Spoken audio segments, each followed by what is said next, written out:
We commonly get asked, what can make me stop feeling dizzy? Well, it depends on what your cause is as to what kind of treatment we're going to do.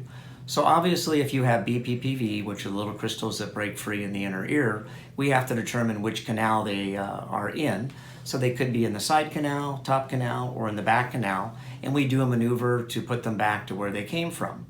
So about 90% of the time we can cure you on the first visit. If you have a migraine, then we have to determine what's causing your migraine, whether it's estrogen problems or food allergy or stress or lack of sleep or many other things that can cause it. So we would have to treat those common problems that you have.